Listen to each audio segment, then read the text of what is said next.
Mety toetry ny andro eny an-dranomasina ny alarobia 7 Mey 20 amin'ny nora maraina hatramin'ny alakamisy 20 Mey 20 amin'ny nora maraina. Tsy misy ny fampitandremana amin'ny aviny alondrano. Ho an'ny morontsiraka Atsinana ny tanjona bobaomby hatrany amin'ny tanjona Angotsy Andrahoana Vitsy hanorana malefaka kosa ny amin'ny farany fepitona. Ho avy atsimo na atsimo Atsinana nandrivotra ka ho 20 hatramin'ny 30 km isan'ora. Hatratra 70 km isan'ora ny any avaratra Vohemara, Anonjabe ny ranomasina, Avony Onja ray faingo 5 hatramin'ny 2 metatra. Tanjona Angotsy hatrany Mahanoro Andrahoana mitsitokotoko. Ho avy Atsinana nahavaratra Atsinana nandrivotra ka ho 10 hatramin'ny 20 km isan'ora. Anonjabe ny ranomasina, Avony Onja ray faingo 5 hatramin'ny 2 metatra. Mahanoro hatrany Taolagnaro hanorana tandrifin-drahona. Ho avy Atsinana nahavaratra Atsinana nandrivotra ka ho 10 hatramin'ny 20 km isan'ora. Ho avy andrefana kosa ny manakaiky ny morontsiraka ny maraina ka ho 10 km isan'ora.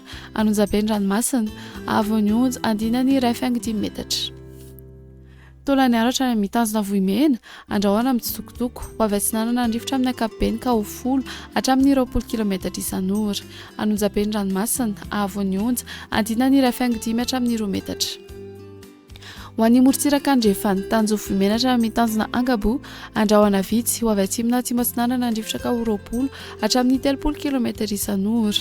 Hatratra 17 km isan'ora indraindray ny atoandro sy ny alina. Anonjabe ny ranomasina, Avony Onja andinany ray faingo 10 metatra hatratra 2 metatra ny any amin'ny tapany atsimo. Tanjona Kabo hatrany amin'ny tanjona Vilanandro Andrahoana Vitsy na Andrahoana mitsitokotoko. Ho avy atsimo Atsinana nandrivotra ny maraina ka ho 10 hatramin'ny 20 km isan'ora. Ho avy andrefana na atsimo andrefana kosa manomboka ny atoandro ka ho 10 hatramin'ny 20 km isan'ora. Adiny mpanonja ranomasina, Avony Onja ohatra faingo 5 hatramin'ny 2 metatra. Tanjona Vilanandro hatrany Analalava Andrahoana Mahalana. Ho avy atsimo na atsimo Atsinana nandrivotra ka ho 10 hatramin'ny 30 km isan'ora. Ho avy andrefana kosa ny tolakandro sy ny alina ka ho 10 hatramin'ny 20 km isan'ora. Adiny mpanonja ranomasina, Avony Onja ohatra faingo 5 hatramin'ny 2 metatra.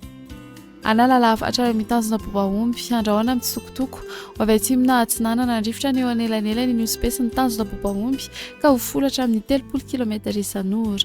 Io vaovao kosa fitsoka nandrivotra ny anakafa ka ho 10 hatramin'ny 20 km isan'ora. Ho tona adiny mpanonja ranomasina, Avony Onja ray metatra manakaiky ny tanjona Bobaomby ho latsaky ny ohatra faingo 10 metatra kosa ny anakafa.